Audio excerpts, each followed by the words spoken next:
The game you're about to see was sent to me by a subscriber named Charlie, who's rated 945 on chess.com. This was a 30-minute game, and the way that it ended totally surprised me. I think you guys are going to appreciate this. We're going to break this game down into 3 phases, the opening, the middle game, and the end game. And I'm going to talk about each phase. You're going to learn something, and let's go ahead and take a look. So Charlie plays d4 and then e3, and he's going into what's called the Stonewall. And this is exactly the way that I recommend doing it. Okay, and the reason is you want to get control of this diagonal as quickly as possible so that black cannot put their bishop there and trade it off. So a little tip for you guys, when you have pawns on a certain color in the center of the board, your good bishop is going to be the bishop on the opposite color. So in this case, it's this bishop. This is the bad bishop for us. This is our good bishop. So we don't really want to let black trade their bad bishop for our good bishop. So I really like how he does this. He gets the bishop there right away before black is able to go there and trade it off. Okay? Knight c6, and he plays the move f4. This is typical Stonewall setup. You try to control e5. You don't let black play e5, right? You make sure you always have the total control over e5, okay? Bishop g4, he brings out the knight. Great. And he plays c3. This is the typical Stonewall setup. You have all your pawns on dark squares. The bishop is doing a great job in the center. You do have your bad bishop. That's the one downside to the Stonewall, but it has a lot of other positives. And so far, Charlie has done everything right in the opening. Bishop d6, he castles, fantastic. And now he plays a really nice move, queen to e1. And you'll notice there's a pin. So when he plays queen e1, he's getting away from the pin. And also, whenever the f-pawn is moved forward, you can use this diagonal to bring your queen over. You can come over here and maybe threaten checkmate at some point. You can come here and line up on the king. It's just a nice little maneuver to remember. If your f-pawn is forward, you slide the queen over, and then you can come along this diagonal and attack the king side. Okay, so again, opening phase, Charlie is doing fantastic. Brings out the knight. And right around here, I would say, okay, the opening is pretty much ended, and now we're entering into the middle game. How do I know that? Well, usually when most players develop their pieces and get castled, that's kind of where the opening ends, especially at 900 elo. Players don't have 20 moves of theory memorized. So now we're in the middle game, and they start to kind of think for themselves, and we see what's going to happen. So Charlie plays knight to e5. Fantastic move. They had gotten out of the pin earlier. Now they centralize the knight. It's very well supported here. If this ever gets captured, you're going to take back this way and open up the rook and just attack on the king side. So fantastic job so far. Bishop to h5 is a big blunder. Why is it a blunder? Well, hopefully you guys noticed the knight on c6 is actually free. And this is the first mistake that Charlie makes in the game. They don't notice that, and they play knight here. I think this is probably a case of autopilot, where you just kind of in your mind, you're just thinking, okay, I'm going to just move this knight. I'm going to move this knight. And you just don't even stop to consider, wait a second, is there anything else going on in the position? And you just do it quickly. I think that's probably what happened here. And he does miss the free piece. Okay. Black also does not notice what's going on. And now Charlie doesn't make the same mistake twice. He sees it and he captures the knight. Fantastic. Okay, so he's up a piece. So just like that, he's up a piece. Queen comes out. He jumps the other knight in. Fantastic. There is a opportunity for a fork here if black is not paying attention. Black does slide the queen over. Charlie plays queen h4. It's a good move. We talked about it earlier, right? The queen can use this diagonal and come over to the king side. I like it. I think nothing wrong with that. f6 attacks the knight. He retreats. Okay. g6 is played. And if you would like to pause, a really nice move here by Charlie. Okay, if you say g4, you are correct. What's going on? Well, first of all, the bishop is trapped. And even if it wasn't trapped, it can't move, because if you move the bishop, the queen is undefended and you lose your queen. So it's just basically the bishop's gone, right? And g4 was a great move to take advantage of that. So fantastic find by Charlie. f5 is played. That doesn't really change anything. He takes the bishop. And now we get an open g file where the kings are facing each other, okay? So here's something to be aware of, all right?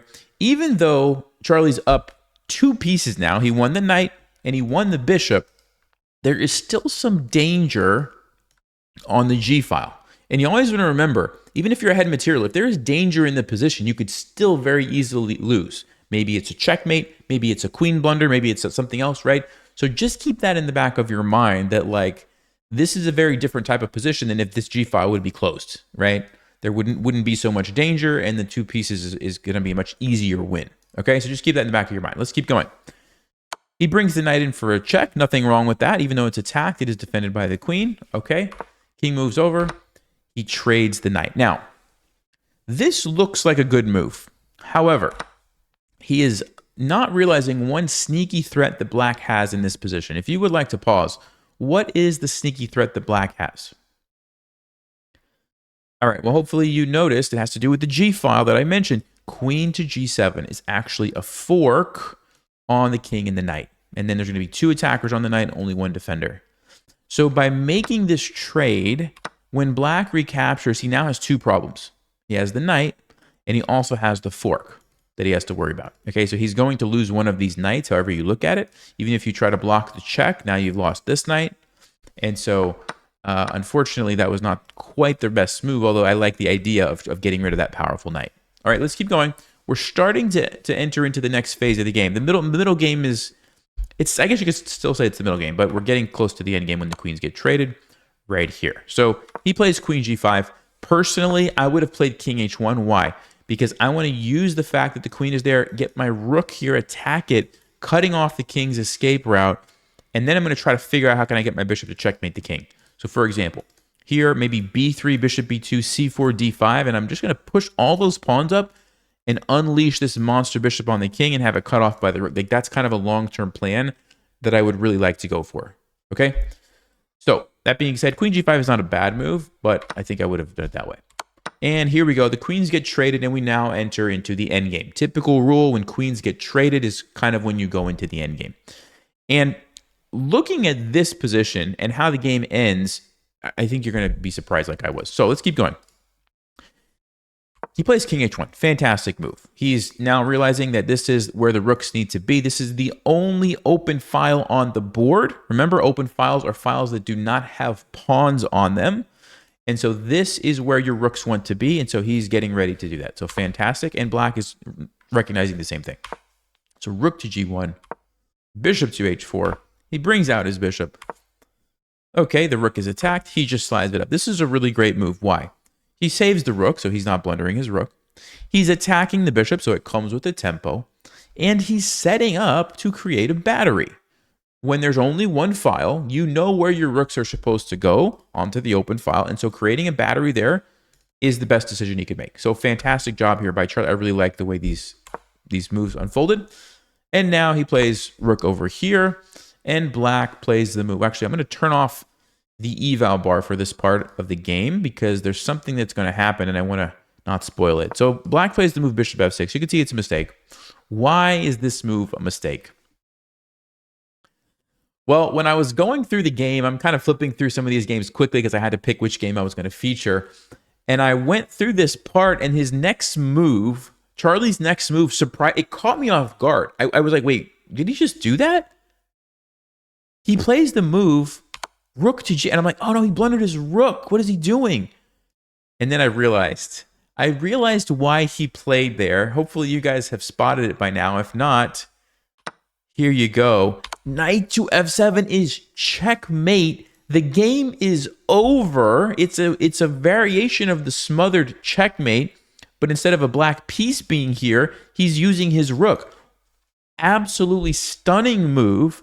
Really great job to Charlie for finding this one. This is not an easy tactic to see because you have to realize that even though it doesn't look like a smothered checkmate, it is because your other rook is stopping the escape square, right? Like, fantastic job. Amazing game. I wanted to show this game to you guys because I think sometimes you think, oh, you have to be really high rated to play beautiful chess. You have to be really high rated to find these nice tactics and play brilliant moves.